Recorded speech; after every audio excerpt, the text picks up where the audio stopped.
May mga tagpong maaaring hindi angkop sa mga bata at sensitibong tagapakinig. Ang inyong mapapakinggan ay naglalaman ng tema ng kababalaghan, paranormal, karahasan, at mga kwentong maaaring makapagbigay ng matinding takot at pagkabahala. Ang ilan sa mga salaysay ay hango sa paniniwala, testimonya, at malikhaing interpretasyon para sa layunin ng libangan at pagkukwento. Kaya sit back, relax, buksan ang inyong isipan, at samahan nyo kami sa mundo ng hiwaga at lagim. Maligayang pagdating po sa Takot Tonight.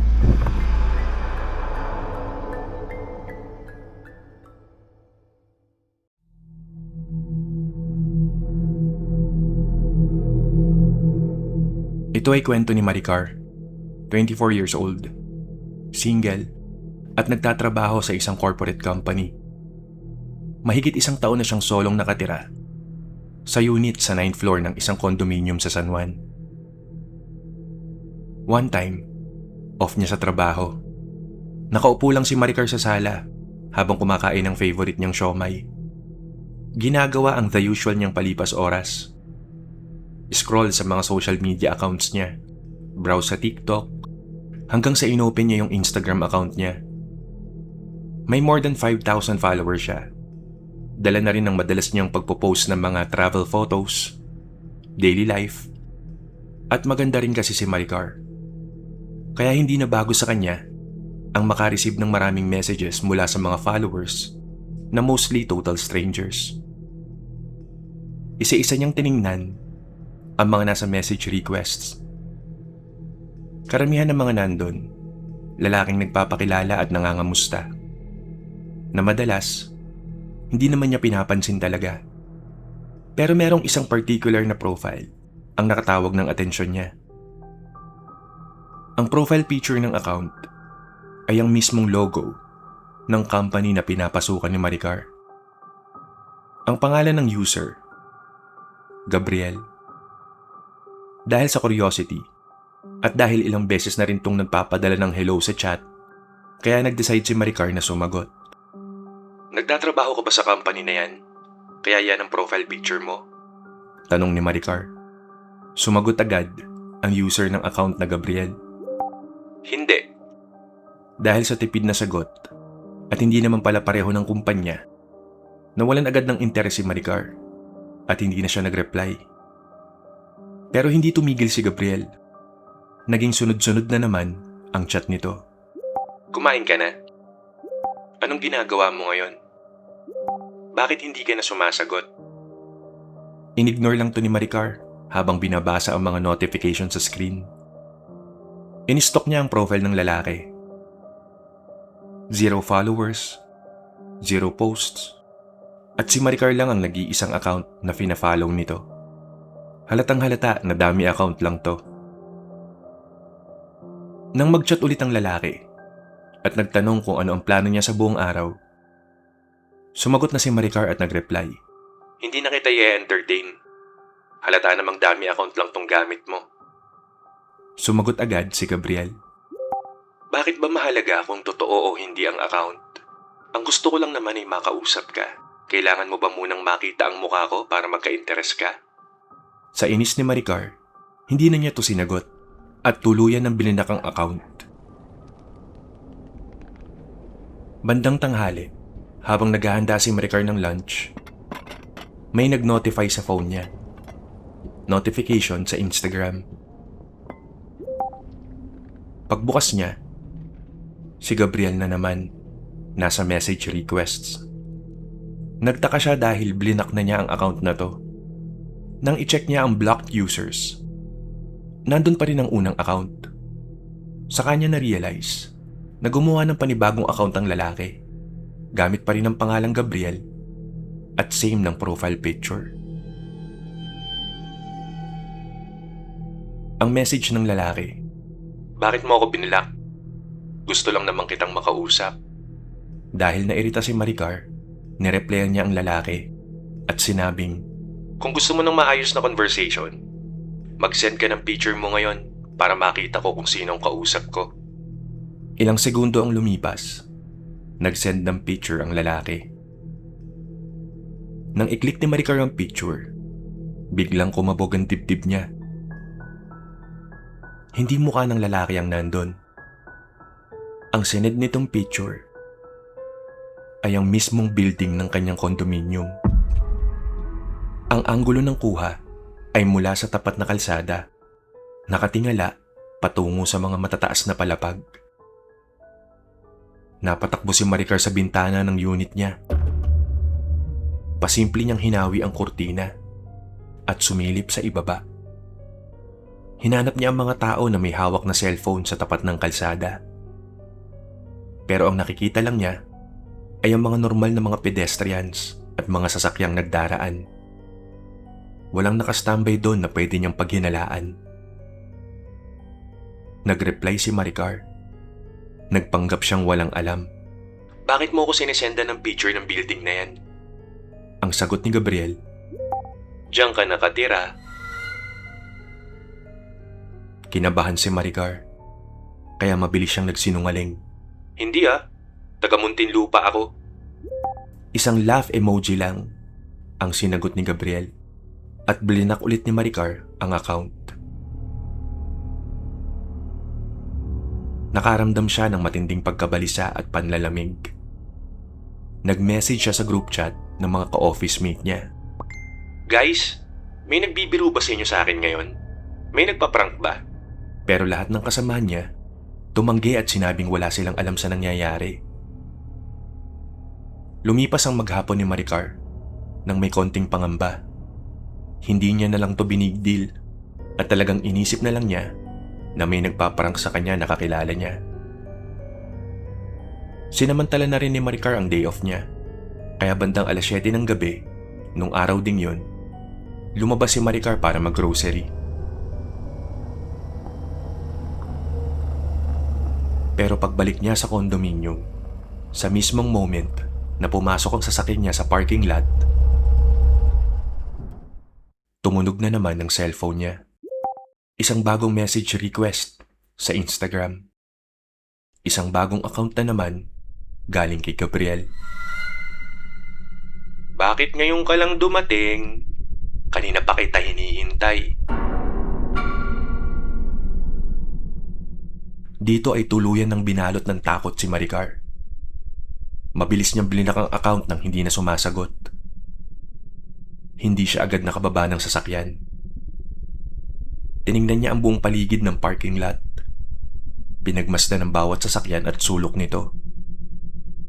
Nang makakita ng pagkakataon, binusinahan niya ang security guard na nagbabantay malapit doon. Kuya, pwede po bang patulong magbuhat nitong mga pinamili ko hanggang sa elevator? Pakiusap ni Maricar habang pilit na pinapakalma ang sarili niya. Tinanong din niya ang guard kung may nakita itong kahina-hinalang lalaki na umaali-aligid sa parking area. Pero sinabi ng guard na wala naman siyang napapansin. Nang makabalik na siya sa unit niya, inabala ni Maricar ang sarili niya sa pag-aayos ng mga pinamili sa kusina. At ayaw niyang ma-distract sa natatanggap niyang message na yon. Pero biglang tumunog ulit ang notification sa cellphone niya. Message request ito ulit ng nagpapakilalang Gabriel. Napagod ka ba sa pagbuhat ng mga pinamili mo? Ang bango mo naman. Amoy na amoy ko pa rin ang pabango mo kahit ilang minuto na ang lumipas nung dumaan ka.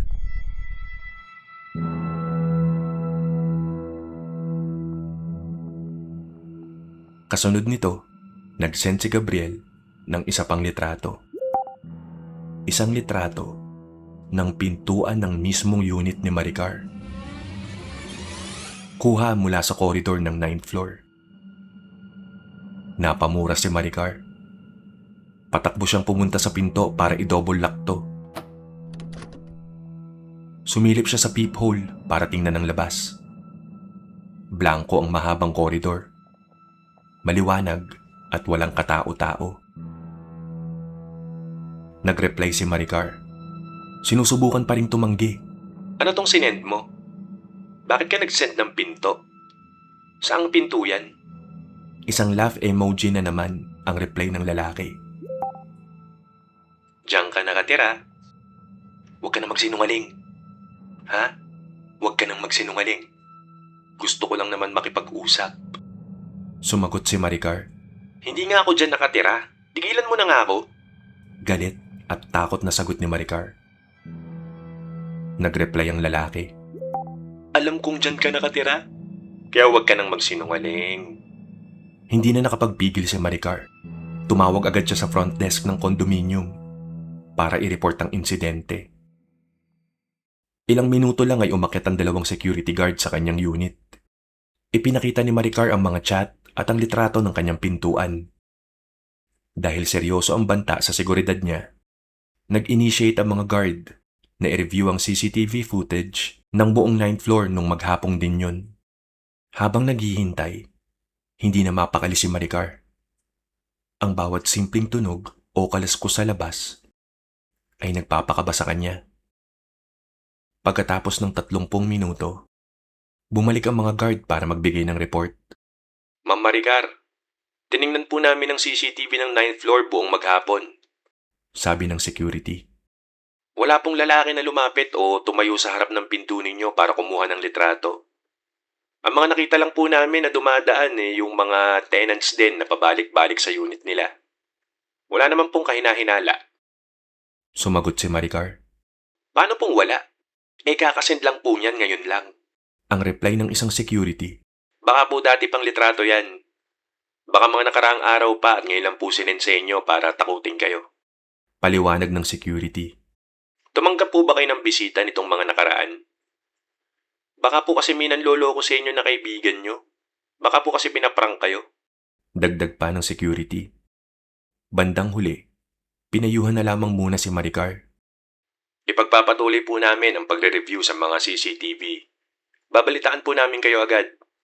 Sa ngayon po, siguraduhin po ninyong nakadouble lock lagi ang pinto ninyo at sasabihan din po namin ng guard at front desk para ma-check maigi ang mga pumapasok po dito.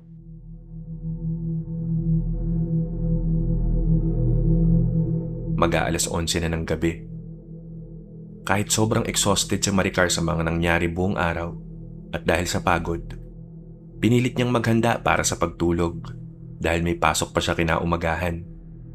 Sinigurado niyang nakadouble lock ang main door, nakalak din ang sliding door sa balcony, at sa kauna-unahang pagkakataon, nilak na din niya ang pinto ng mismong kwarto niya. Pinatay na ni Maricar ang lampshade sa gilid ng higaan niya at nahiga. Unti-unti na siyang dinadalaw ng antok nang biglang umalingaw-ngaw ang pamilyar na tunog ng Instagram notification. Mula na naman kay Gabriel ang mensahe. Mukhang masarap ang dinner mo kanina. Ang bango kasi ng niluluto mo. Napabangon si Maricar. Mabilis niyang binuksan ang lampshade sa tabi ng kama habang lumalakas ang tibok ng puso niya. Naupo siya sa gilid ng kama, paulit-ulit na binabasa ang mensahe. Sa loob-loob ni Maricar, paano nalaman ng estranghero na to na nagluto siya? Isang exhaust fan ang nakakabit sa kusina niya at ang disenyo ng bawat unit sa condominium ay selyado para hindi lumabas ang amoy o ingay sa mga katabing unit. Imposibleng maamoy ito ng sino man sa labas o sa kabilang unit. Nanginginig ang mga daliri ni Maricar na nag-type para replyan at bantaan ng lalaki. Alam mo, cybercrime lang ang katapat mo. Pwede kang makulong sa harassment na ginagawa mo. Agad na sumagot si Gabriel. Bakit ka naman mahaharas? Sabi mo, hindi ka naman nakatira sa unit na yan. Hindi pa nakakasagot si Maricar nang makita niyang may kasunod na namang mensahe. Isang attachment, isang bagong litrato. Nang bumukas ang picture, napaiyak sa matinding takot si Maricar at hindi na niya naigalaw ang buo niyang katawan. Nanigas siya sa kinaroroonan niya. Ang litrato, ang 2 paa ni Maricar na nakalawit sa gilid ng kama. Nakinunan mula sa isang madilim na anggulo sa ilalim ng kama. Kasunod nito, ang huling chat ni Gabriel. Ang ganda naman ng mga paa mo, Maricar! Mula sa ilalim ng kanyang kama, narinig ni Maricar ang isang mahinang paggalaw at ang tunog ng isang mahinang pagtawa.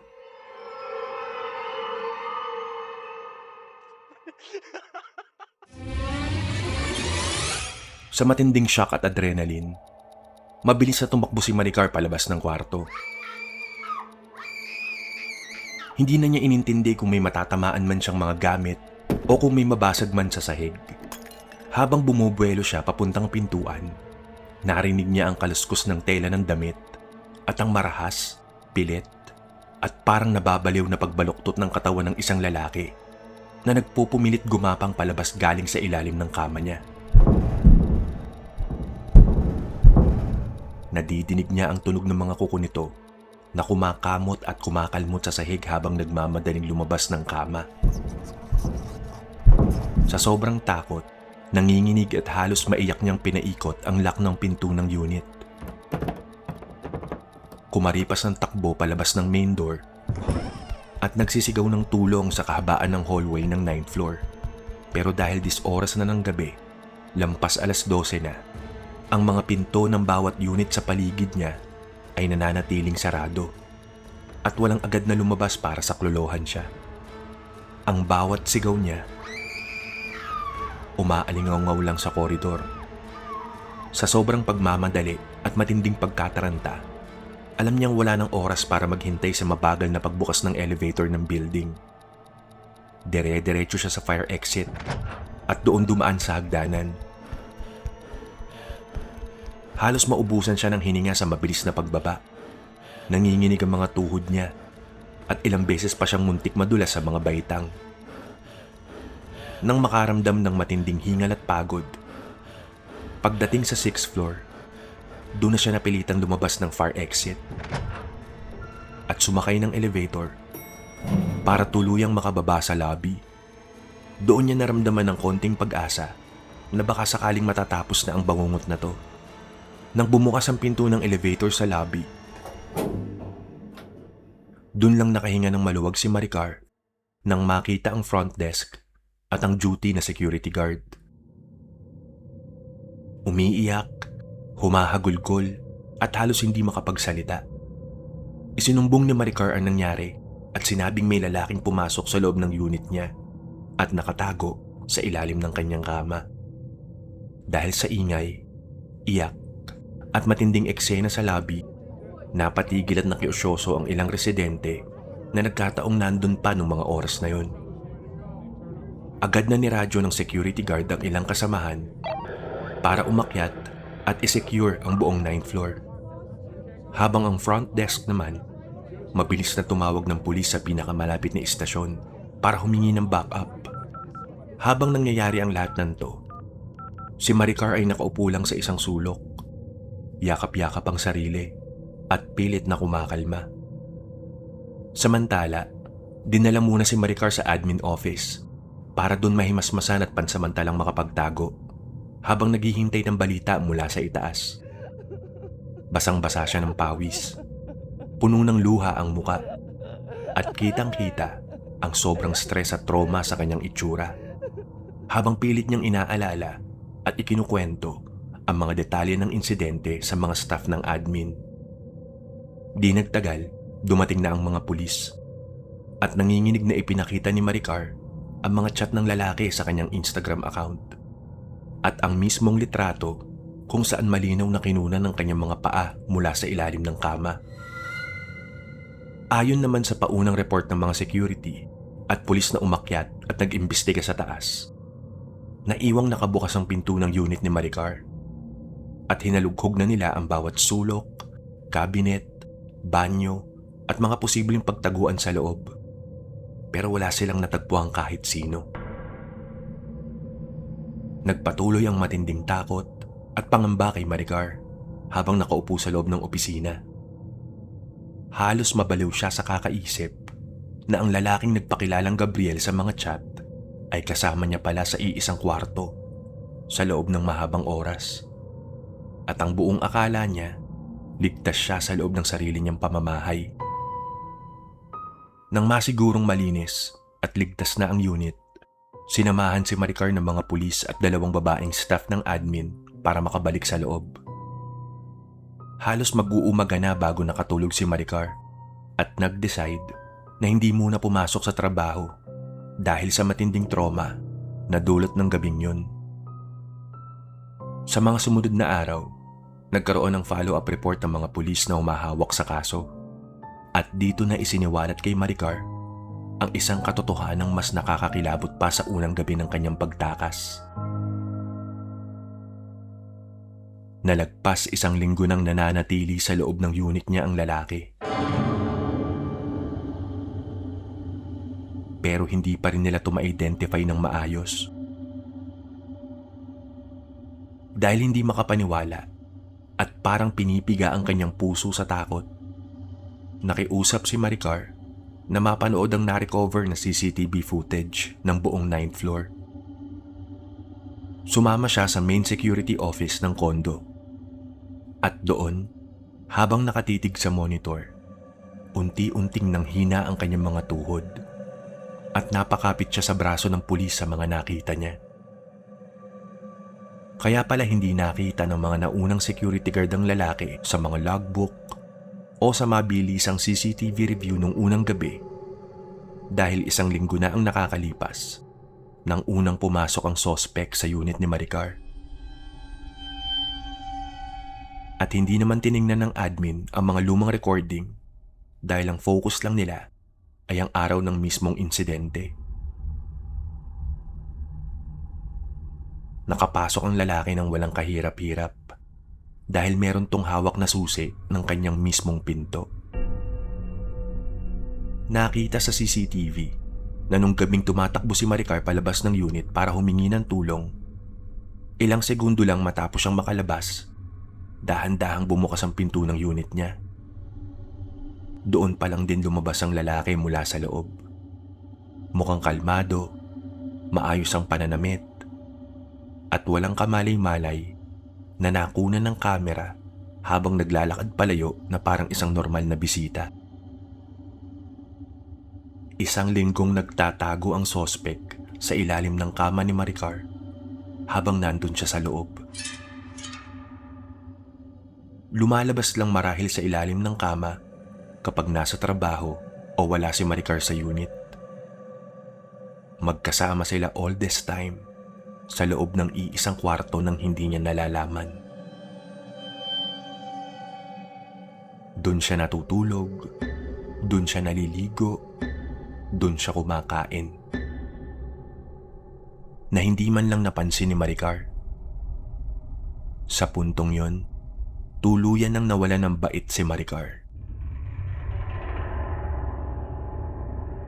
Napasigaw siya sa takot at humagulgol sa sobrang kilabot sa loob ng security room habang iniisip ang bawat segundong natutulog siya ng mahimbing na may estrangherong nagmamasid sa kanya. Ang bawat pag-ikot niya sa kama, ang bawat buntong hininga niya, at lahat ng ginagawa niya ay naririnig at nasusulyapan ng taong nasa ilalim niya. Hindi ma-identify ng mga pulis ang suspect dahil nakasuot to ng itim na face mask at isang baseball cap nung pumasok sa unit. Kaya tanging ang tindig, ang porma at ang mga mata lang nito ang makikita sa screen. Habang pinag-uusapan ng mga pulis ang tungkol sa susi, biglang naalala ni Maricar na nawalan nga pala siya ng mga susi nung minsang nakipag-meeting siya sa isang kliyente sa isang sikat na coffee shop malapit sa kondo. Dahil akala niya naiwan o nawala lang kung saan. Nag-request na lang siya ng bagong duplicate na susi sa admin nang hindi man lang nagpapapalit ng mismong lock ng pinto. Doon na pag-alaman ng mga pulis na nasa lisihan pala si Maricar ng suspect at mabilis na nadampot ang susi sa ibabaw ng lamesa kung saan siya nakaupo nung pumunta siya sa counter ng coffee shop. Matagal na pala siyang minamanmanan, sinusundan, at pinag-aaralan ng suspect nang hindi niya napapansin sa kanyang pang-araw-araw na routine. Sa teorya ng mga pulis, Kaya alam na alam ng lalaki kung anong ulam ang niluluto niya, anong oras siya bumabalik mula sa trabaho, at kung ano ang mga ginagawa niya gabi-gabi. Ay dahil naririnig at nakikita nito ang lahat mula sa siwang ng kama. Ang mga unang pananakot at chat nito sa Instagram ay ginawa lang para lituhin si Maricar. Matagal nang nakastore sa cellphone ng suspect ang mga lumang litrato ng labas ng building at ng mismong pinto ng kanyang unit para isipin ni Maricar na ang nagte-text ay nasa labas pa o malayo, gayong nasa loob na pala to ng kwarto niya habang nagpapadala ng mensahe. Isang psikolohikal na laro para lituhin ang kanyang isipan at sadyang sirain ang kanyang pakiramdam ng seguridad. Stalker na ngang maituturing ang lalaking to base sa mga naging takbo ng conversation nila sa chat, at halatang malalim ang pagiging obsessed nito sa buhay ni Maricar. Dagdag pa ng mga pulis, pinag-aralan ng suspect ang bawat kilos, schedule at ugali ni Maricar sa pamamagitan ng mga updates nito sa kanyang social media accounts. Nakita ng suspect ang eksaktong address at lokasyon ng kondominium dahil sa mga selfie na madalas i-upload ni Maricar sa Instagram, kung saan natatanaw mula sa malaking bintana ng kanyang unit ang mga katapat na building at ang skyline ng San Juan. Inalam ng suspect ang eksaktong pwesto ng mga building na to dahil na rin sa malalaking pangalan na nakasulat sa tuktok ng mga katabing establishments. Kaya nalaman niyang sa San Juan to eksaktong nakatira at madaling natukoy ang pangalan ng kondo. Madalas ding itag ni Maricar ang paborito niyang coffee shop na nasa ground floor lang halos ng building. Kaya doon siya natunton at madaling natsyempohan ng stalker upang manakaw ang susi. Masyado po kasi kayong nag-overshare ng personal na buhay niyo sa internet, ma'am. Seryosong sabi ng isang pulis habang sinusuri ang Instagram profile ni Maricar. Nakita rin sa backup ng CCTV ng main entrance ng kondo na sumasabay lang ang suspect sa pagpasok ng ibang lehitimong tenants kapag marami ang tao o tuwing dadagsa ang mga nagdi-deliver ng pagkain. Kaya naman inakala ng mga guard na doon din to nakatira o may binibisitang kaibigan. Aminado naman ng management ng condominium na nagkulang sila sa pagpapatupad ng mas mahigpit na security measures tulad ng pagpapakita ng ID. Pero sa sobrang pagod, trauma at takot ni Maricar, hindi na niya nagawa pang magreklamo o magdemanda sa admin. Ang tanging gusto niya lang sa mga sandaling yon ay ang umalis at mawala sa lugar na yon na nagbigay sa kanya ng matinding takot.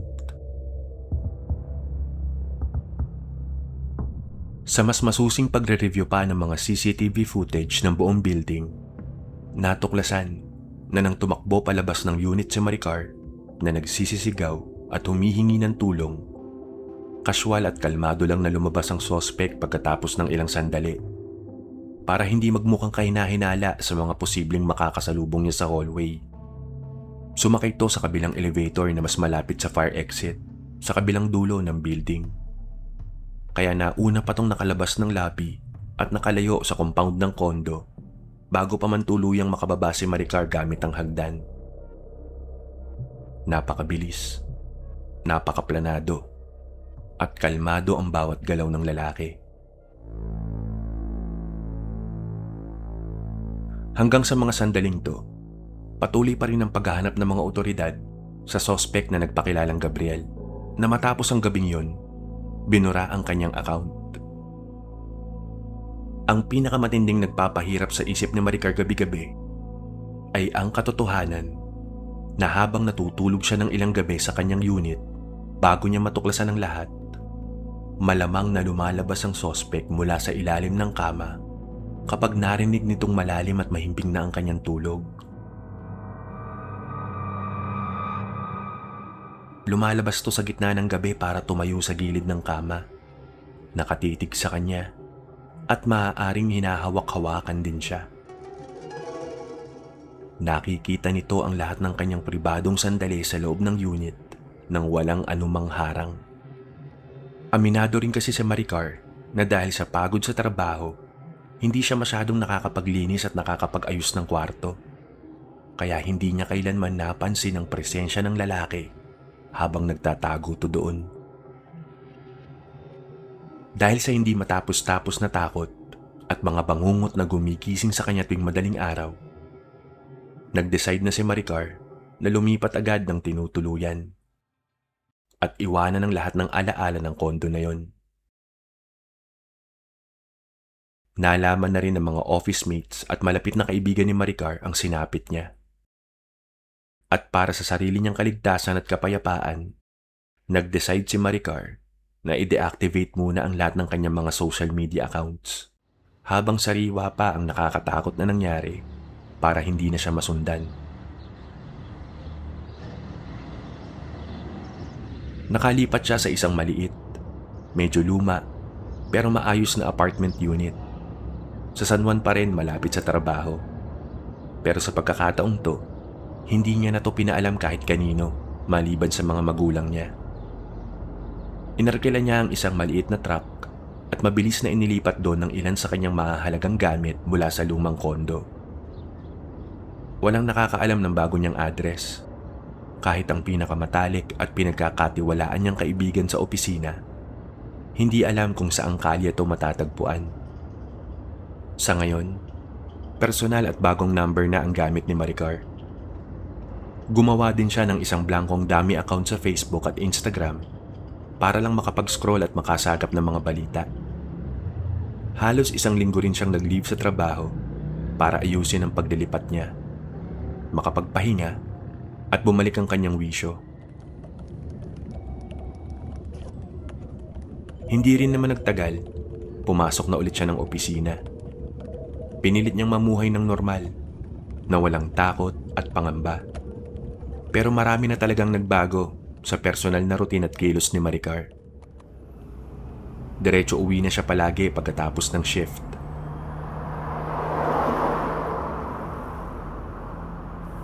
Laging triple check kung nakalak ang mga pinto at bintana.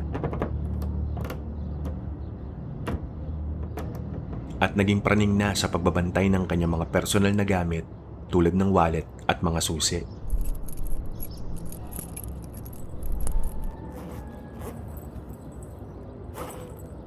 Isang umaga, habang naghahanda si Maricar para pumasok sa trabaho, ginawa niyang nakasanayang ritual.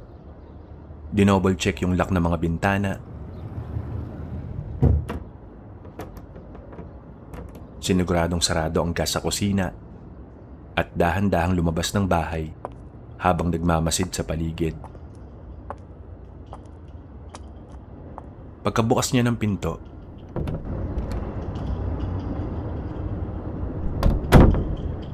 naglakad na siya papuntang sasakyan. Nang mapansin niya ang isang maliit na parcel na nakasingit sa pagitan ng mga rehas na bakal ng gate. Napaisip si Maricar. Biglang bumigat ang kanyang dibdib. Nakaramdam siya ng kaba. Dahil alam niyang wala naman siyang kahit anong order online kamakailan. Lalo na, hindi niya pa ginagamit yung bagong address na to sa kahit anong delivery app o website. Napraning na naman si Maricar. Napaatras siya. Mabilis siyang tumingin-tingin sa kaliwat kanan ng kalye sa labas. Wala namang kahina-hinalang tao sa mga oras na yon. Mga ilang estudyante at mga residente lang na naglalakad. At malabong ingay ng mga sasakyan sa malayong highway. Dahan-dahan niyang nilapitan ang gate. Kinuha ang maliit na parcel at mabilis na pumasok ulit sa loob ng bahay. Sabay nilak ulit ang pinto. Ang parcel, nakabalot sa kulay itim na plastic, na punong-puno ng makapal na scotch tape. Sadyang binalot ng maayos para hindi madaling mabuksan. Nang hihina ang mga kamay ni Maricar habang ginagamitan niya to ng isang maliit na gunting habang binubuksan. Pagkatanggal ng makapal na plastic, may nakita siyang isang maliit na kahon sa loob. Dahan-dahan, habang pigil ang kanyang hininga, itinaas niya ang takip nito. Laking gulat ni Maricar nang tumambad sa kanya ang isang pamilyar na bagay sa loob ng kahon. Ito ang nawawala niyang lumang susi ng kanyang unang unit doon sa condominium. At sa ilalim ng susi, may isang maliit na piraso ng papel na may sulat kamay. Nahirapan akong hanapin ka.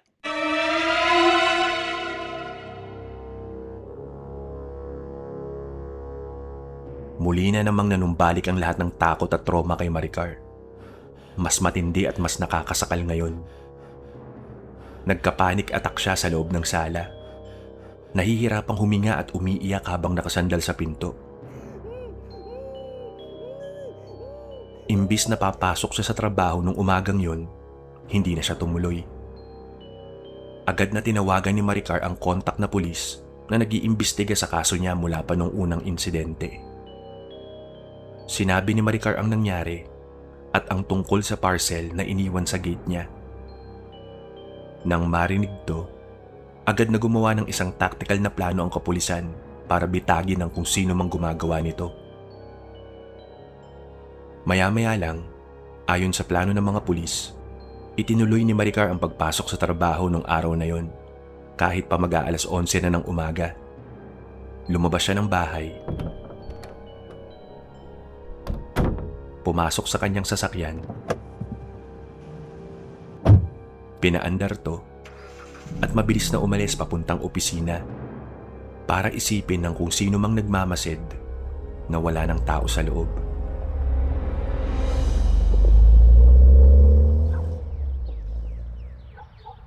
Wala nang katao-tao sa bahay ni Maricar. Tahimik ang paligid. Pero sa mga katabing bahay at sa loob ng isang lumang van sa dulo ng kalye, nakatago ang mga pulis na nakasibilyan. Nagmamatsyag sa bawat galaw sa kalye. Bandang 1:00 ng hapon, may dumating na isang motorsiklo sa kayang isang lalaki na naka full face helmet. Nakasuot to ng simpleng puting t-shirt, isang itim na jacket at maong na pantalon. Pumarada to sa isang kanto. Ilang metro ang layo mula sa apartment ni Maricar. Bumabato ng motorsiklo at sinusulyap-sulyapan ng apartment. Tinitiyak kung talagang walang tao sa loob. Hindi pa rin ito hinuhubad ng helmet na suot para matago ang mukha niya sa mga kapitbahay.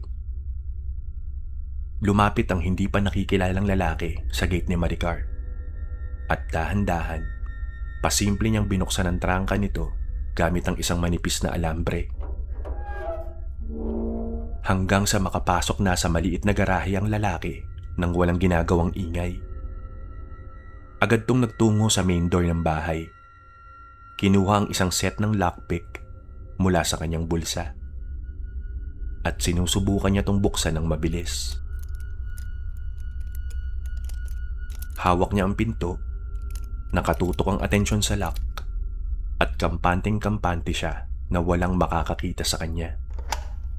Maya-maya lang, nabulabog ng lalaki nang marinig ang mabilis na yabag ng mga paa. At nang tumambad sa gate, ang 4 na pulis kasama ang ilang tanod ng barangay na nakapaligid na sa kanya. Habang nakatutok ang kanilang mga baril, sumigaw ang mga to at nagpakilalang mga pulis. Nataranta ang lalaking naka-helmet at hindi pinakinggan ng mga utos ng pulis na itaas ang kanyang mga kamay. Sa halip, tumakbo to patungo sa gilid ng apartment at marahas na umakyat sa mataas na bakod. Doon na nag-warning shot ang isang pulis. Lumikha ng isang malakas na putok na nagpagising sa buong kahabaan ng kalsada. At mabilis nilang hinabol ang lalaki. Kasamang humahabol ang mga tanod na may hawak na mga batuta. Napansin ng ilang residente na nagkakaroon na ng matinding komosyon sa labas. kaya ang ilan ay sumungaw sa bintana at ang iba naman nakiusyoso na sa kalye. Tinatakbo nila ang kahabaan ng kalyeng to sa San Juan. Medyo nakakalayo na ang lalaki at hindi pa rin to tumitigil kahit nag-warning shot na muli ang mga pulis. Hanggang sa may isang paparating na rider ng motorsiklo na nakapansin sa habulang to at sa mga sumisigaw na mga pulis. Nang maunawaan ang sitwasyon, naisip ng rider na iharurot ang kanyang motor at sadyang banggain ang lalaking hinahabol.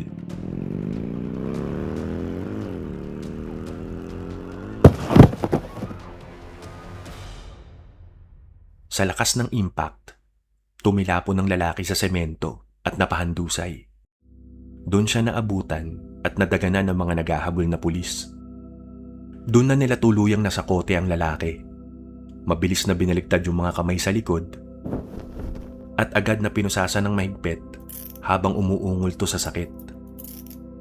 Dahil sa tindi ng pinsalang natamo sa katawan niya mula sa pagkakabangga, dinala muna ang lalaki sa pinakamalapit na ospital sa ilalim ng mahigpit na pagbabantay.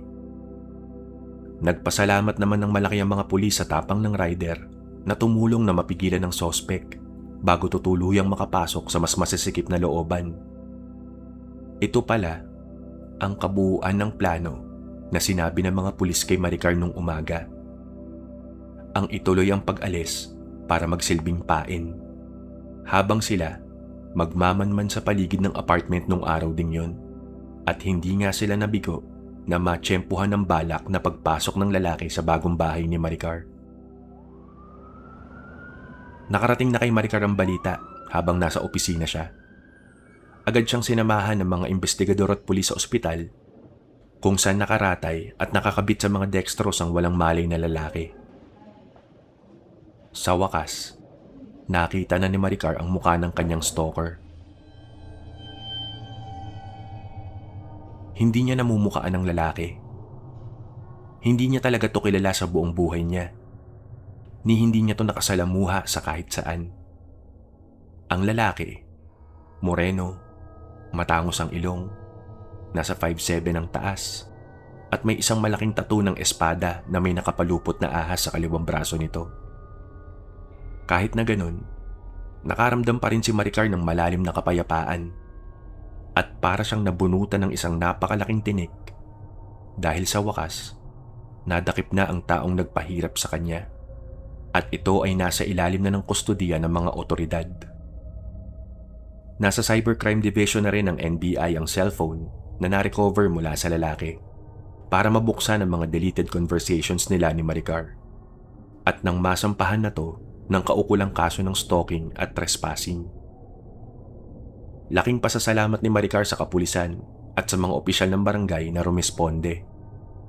Sinabi niya sa kanila na makikipag-cooperate siya sa bawat hearing hanggang sa tuluyan ng makulong ang stalker. Siniguro din ng kapitan ng barangay kung saan siya nakatira ngayon na kapag nangailangan ng karagdagang ronda o tulong si Maricar, kanila tong pauunlakan anumang oras para sa kanyang seguridad.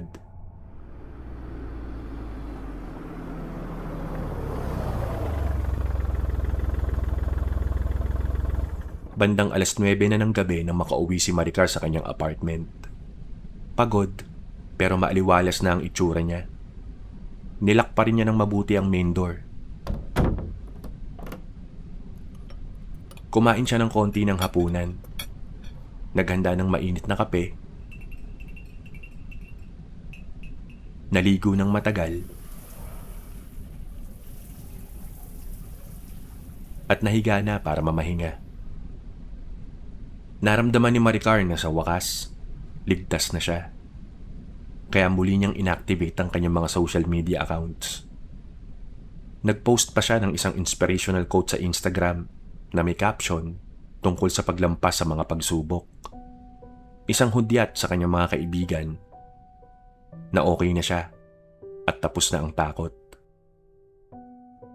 Habang nanumbalik ang interes ni Maricar sa Instagram at nag-i-scroll sa kanyang feed sa ilalim ng kumot, chinek niya yung mga comment sa kanyang bagong post.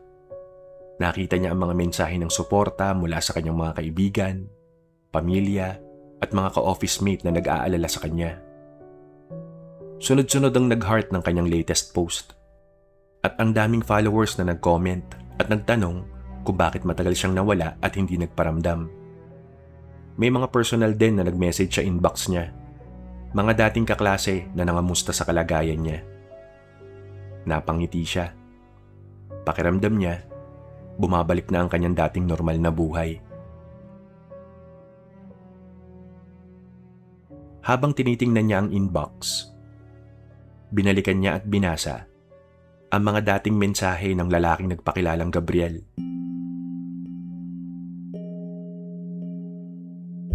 Tinitingnan niya ang mga pananakot nito noon. Hindi pa niya to binubura. Dahil alam niyang kakailanganin pa rin to bilang ebidensya para sa kasong isasampa sa nahuling stalker sa ospital.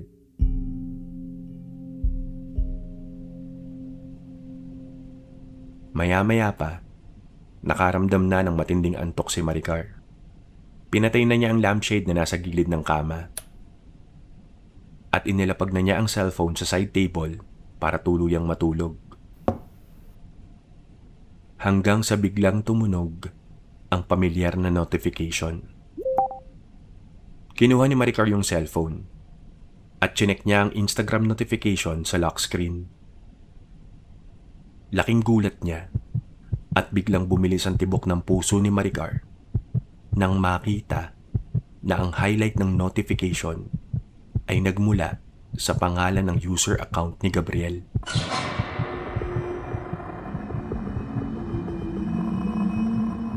Napabangon si Maricar at mabilis na binuksan ang message.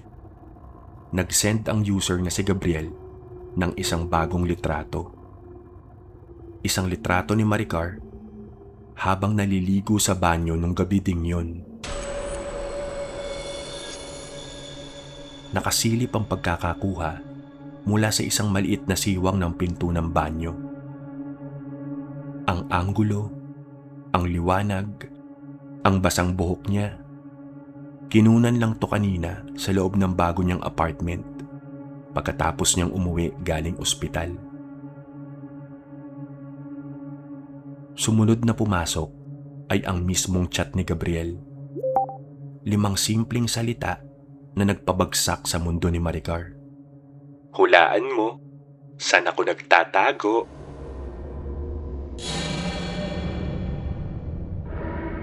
Napatulo na lang ang luha ni Maricar. Naging paralisado ang buo niyang katawan dahil sa matinding takot. At dahan-dahan, nanginginig niyang nilibot ang tingin sa buong madilim na kwarto.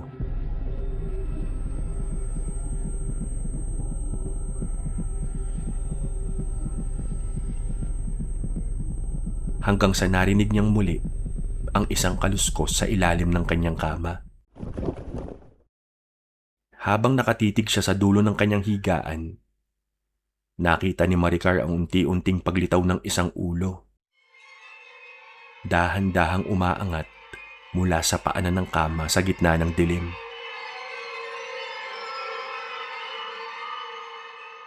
May isang lalaking sumisilip.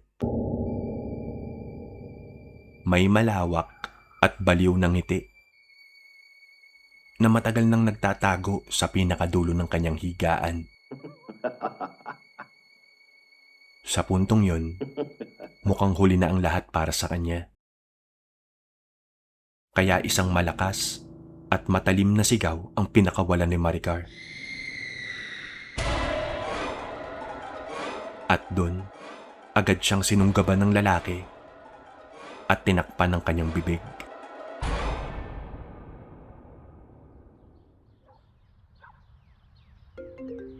Kinabukasan, ang cellphone ni Maricar na nasa sahig ay walang tigil sa pagtunog. Ilang missed calls at ilang sunod-sunod na text ang pumasok sa screen nito. Ngunit walang sumasagot.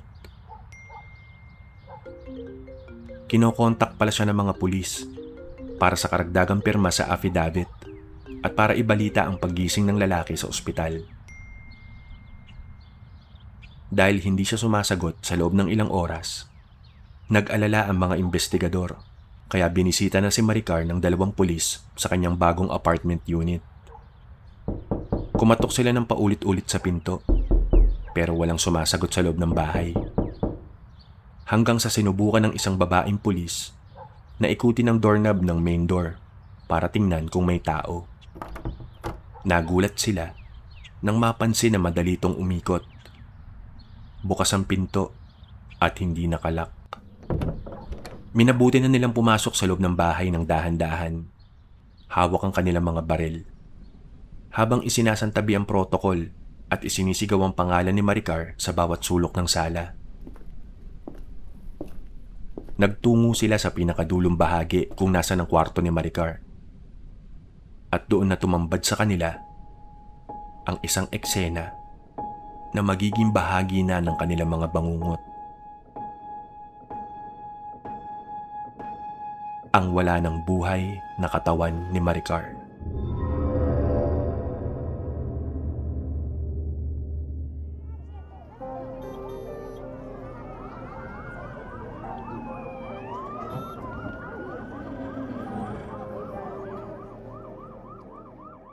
Ano nga ba ang totoong nangyari sa likod ng madilim na krimeng ito? Napag-alaman ng mga investigador at ng mga senior na pulis matapos ang masusing forensic na pagsusuri na hindi ang nahuling lalaki na nakakonfine sa ospital ang totoong suspect o ang nagmamay-ari ng account ni Gabriel. Kasabwat lamang to. Isang kaibigan na binayaran at inutusan para sa isang misyon. Sinamantala ng tunay na sospek ang pagkakataon na lituhin ng mga pulis at ilihis ang kanilang atensyon. Pinauna niya ang kanyang kasabwat na kaibigan na subukang pasukin ang bagong tinutuluyan ni Maricar nung tanghaling yon gamit ang lockpick. Dahil malakas na din ang kutob ng totoong sospek na siya'y pinaghahanap ng mga otoridad at alam niyang may koneksyon na si Maricar sa kapulisan matapos ang insidente sa kondo. Kaya ang ginawa niyang pain ay ang kaibigan niya para hulihin ng mga pulis. Habang nagaganap ang malaking komosyon, ang habulan sa kalye at ang pag-aresto sa labas, dun na nagkaroon ng perpektong tiyempo ang tunay na sospek na tahimik at walang kaingay-ingay na makapasok sa loob ng bahay ni Maricar at magtago sa loob ng kwarto bago pa man makauwi galing ospital. Walang na-recover na kahit na anong data o chat sa cellphone ng kasabwat sa ospital dahil nga hindi naman to ang nakikipag-chat o ang may hawak ng Instagram account ni Gabriel. At kung nagtatanong kayo kung sino ang tunay na salarin sa likod ng lahat ng to, walang iba kundi ang ex-boyfriend ni Maricar na ang totoong pangalan ay Michael. Nang pasukin ng mga pulis ang kwarto, nakita si Michael na nakahiga sa sahig. Buhay na buhay. Walang saplot sa katawan. At parang wala na sa sarili. At blankong nakatingin lang sa kisame habang tumatawa ng mahina. Habang si Maricar naman, nasa ibabaw ng kama. Wala ding saplot. At pinaslang sa pamamagitan ng marahas na pagsakal at matinding bugbog sa muka at katawan. At paano nga ba nalaman ng baliw na ex-boyfriend ni Maricar kung saan siya eksaktong lumipat ng bahay kahit naging maingat siya? Nagpatuloy lang si Michael na manmanan at buntutan si Maricar sa labas ng kanyang condo unit matapos ang unang insidente. Nagtatago sa mga gilid ng kalsada. Doon, nakita niya ang pag-uusap ng driver ng isang trucking service at ni Maricar sa labas ng lobby, kung saan binibigay ni Maricar ang direksyon para sa paglilipat ng malalaking gamit sa bagong apartment. Kaya alam niyang aalis na to ng kondo nung mismong araw na yon.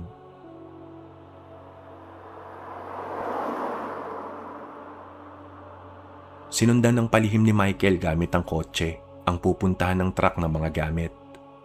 Kaya nang makita niyang pumasok to sa kalye sa San Juan, Doon niya natunton at nalaman ang bagong lilipatan ni Maricar.